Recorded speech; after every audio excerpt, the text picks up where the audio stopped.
This is the second video for week 7 of Theater 191 on styles.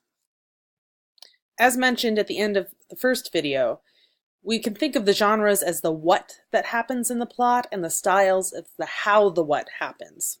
So, we're going to go through quite a few different styles from different periods to give you a working vocabulary of the different ways you might see a play presented on stage. We'll start with classical. Generally speaking, when we talk about a classical style, we're talking about a style that does not involve a lot of technical elements. And by technical elements, we mean costumes and sets and lights. And it's not that contemporary theater that is done in a classical style won't use all of those elements.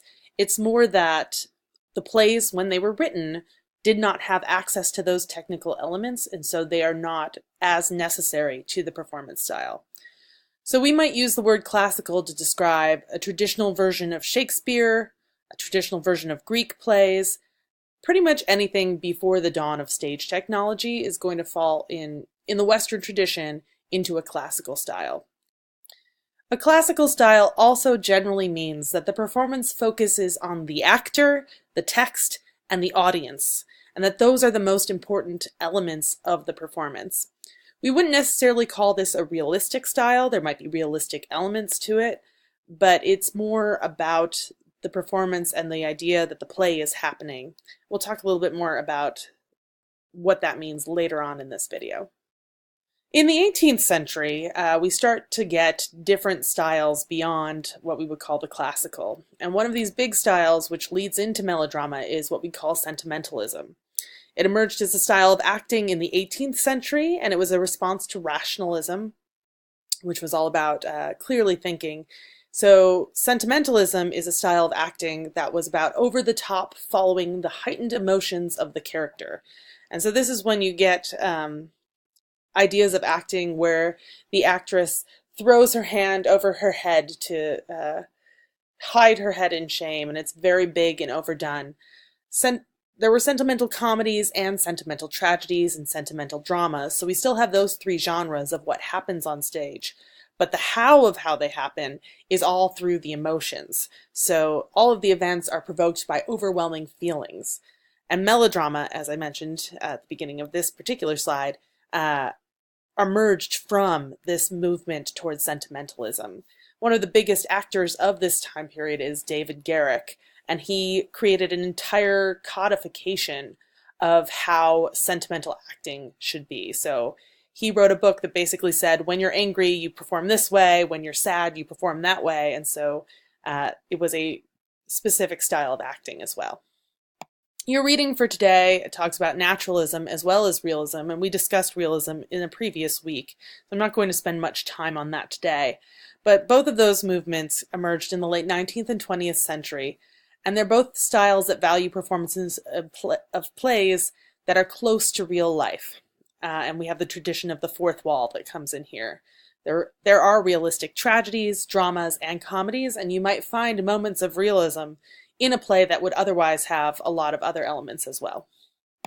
At the same time as you have realism, we also have a moment of expressionism, which is tied to the visual art world. It was a style of theatrical art at the same period.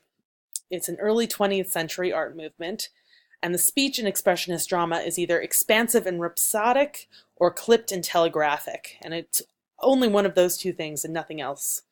Stage elements are often very symbolic, and there's another movement around the same time called symbolism that was about performances that were only using heavily symbolic images and character types on stage. Staging was especially important in expressionist drama, and directors would foreground the illusion of reality to block actors in as close to two-dimensional movement. An example of an expressionist drama, you might look at Tennessee Williams, who wrote plays like The Glass Menagerie and Cat on the Hot Tin Roof, which use a lot of these types of elements. Another style in theater is absurdism. It's an artistic movement that comes out of the period post-World War II. And For the most part, you can also read it as a response to the horrors of war, and not just any war, but the threat of nuclear war, which happened after the United States dropped the bomb to end the war. Generally, the trademarks of absurdism is that it's highly symbolic and ironic. It comes from Dadaism, which was an artistic movement that was deeply tied to nonsense and creating nonsense poetry and ways of looking when the world no longer makes sense. Generally, it is intended to shock the audience in some way, shape, or form. Two of the major playwrights, we've got examples of their plays in some pictures to the right, are Eugene Ionesco and Samuel Beckett. One of the big plays is Waiting for Godot. Right there you can see a performance of that. And what you can see there is that it is in no way realistic. There are trees, but the trees are not in the ground. They are floating off into the air. And it gives you a sense of something outside of the everyday world. Down below you can see a still from The Rhinoceros by Ionesco, which is a play about the rise of fascism in Europe and how one man, little by little, all of the people around him turn into rhinoceri. And in this particular production, they did this with masks, which you can see here. So these plays use symbols like the singular tree, like the idea of waiting, like the rhinoceros, in order to convey larger metaphors of meaning. And that's one of the hallmarks of absurdism. Another style of theater is epic theater, which was developed in the 1930s by a variety of artists, but most prominently by Bertolt Brecht, who wrote quite a few plays, including one of his most famous, Mother Courage. Epic theater is explicitly political theater. It's designed to provoke an audience into action. Brecht referred to this as a dialectical theater, and so he was thinking of it as a conversation between the audience and the performance on stage in which change would come from it. And as Brecht said himself, its qualities of clear description and reporting and its use of choruses and projection as a means of commentary earned it the name epic. Epic theater is often episodic, and so we'll get to what that means a little bit later, so keep that in mind. But he would use, in his famous play Mother Courage, which is about what war does to a woman's family, each scene has a projection that tells you the location and the setting at the beginning, so that you're never not aware that you're in the theater. Brecht never wants you to have the same experience of realism as, say, Ibsen or O'Neill wants you to have. He always wants you to know that you're in the theater. Epic theater also incorporates a mode of acting that utilizes what Brecht calls gestus, which is about gesture and meaning together, which is different than a realistic style of acting. For this week, you're reading Mary Zimmerman's play, The Arabian Nights. That's our play for this unit. And you might be wondering, if you've already read the play, which one of these styles Mary Zimmerman's play falls under. And what we would call is that it's a theatrical adaptation of a classical text and what is often called reader's theater.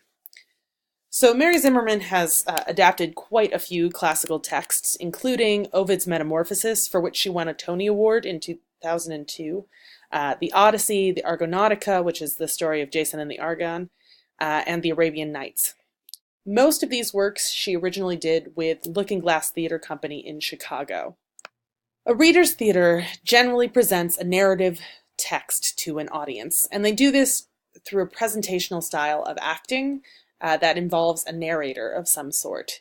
So instead of having the show explained, performed for you, where you're showing it and not telling it, a reader's theater often incorporates quite a bit of telling. And this is useful because it'll give you insight from an outside perspective to a character. The presentational aspect creates a direct link between the audience and the narrator, and so the narrator becomes almost our protagonist. Reader's theater reduces theatrical devices, such as costumes, sets, and props, to concentrate on the story and the language. So the story is the most important part of the reader's theater, and we get that through the aspect of a narrator. And we have, as you read The Arabian Nights, look for moments of narration that happen that are different from what we've read in our last two plays. And I just spoke briefly about representational versus presentational styles of acting. So representation, or representational acting in this sense, refers to a relationship in which the audience is studiously ignored and treated as a peeping Tom, voyeurs by an actor who remains in character and absorbed in the dramatic action. So it's very much what realism is. The actor behaves as if the fourth wall, again, there we have our note marker that this is a realistic style, was present, which maintains an absolute autonomy of the dramatic fiction from the reality of the theater. So what is happening on stage is separate entirely from what is happening in the audience, and we're supposed to be watching it, sort of like it's a television show, is not speaking directly to us. But in theater, obviously, even though they're not just speaking directly to you, they're still in the same room. Then we have presentational style acting, and in this sense, it refers to a relationship that acknowledges the audience, whether directly by address or indirectly through a general attitude or specific use of language, looks, gestures, or other signs that indicate that the character or actor is aware of the audience's presence. So you can see how these two different forms create different worlds. The first two plays we've read in our class are very much representational style acting plays. The plays that you've read in your small groups might have moments that are more presentational. And this play, Mary Zimmerman's The Arabian Nights, requires a more presentational style of acting. So that's important to keep in mind when you're reading. I also want to take a moment to talk about three different styles of putting plays together. So you might have a linear or a nonlinear or an episodal style of play, and that has to do with the scene order. Linear plays go in chronological order, where each event follows the one that came before. You might not include every single event, but each thing happens and is related to the thing that happens right before it. A non-linear play is a play in which the scenes that are all related are not in chronological order. So you might have a flashback, you might have a flash forward. Time doesn't happen at the same time. If you've watched the HBO's Westworld, that is a show that is explicitly dealing with non-linear time in order to tell a more interesting story. Now, both of these things are different than episodal plays, in which there are a bunch of scenes, but each scene is its own closed episode. So the scenes are related, but the action in each scene doesn't necessarily push from one scene to the next, so the action is not related. The easiest way to think about all these things is by looking at a classic procedural show. Procedural means like a Law and Order style show, a TV detective style show. So a single episode of Law and Order might be linear or non-linear. A lot of times they like to flash forward or flash back, or you start with the body and then you go back to before the person was murdered, and then you get the whole narrative. But all of that narrative arc, all of the plot is directly related. However, each episode in the television show, this is how we think about episodal, is not necessarily related from one scene to the next, but they all tell us something about the character. So that's a useful metaphor for thinking through those three ideas. Finally, I want to talk briefly about a meta-theatrical style, which is the idea of the play within the play, or when the play knows that it's a play. It can be a comedic form, it can be a dramatic form, it can be a tragic form. But I think one of the best examples of this is the opening of the musical Urinetown, which is a musical about what would happen if there was a water shortage and everyone had to pay to pee. And the opening song, which is called Too Much Exposition, which is itself meta-theatrical, has lines like, "Oh, you know what could kill a show, Little Sally?" You can see Little Sally here. A bad title. And they're referring, of course, to the fact that the show is called Urinetown. So when we say meta-theatrical, that's what we mean there.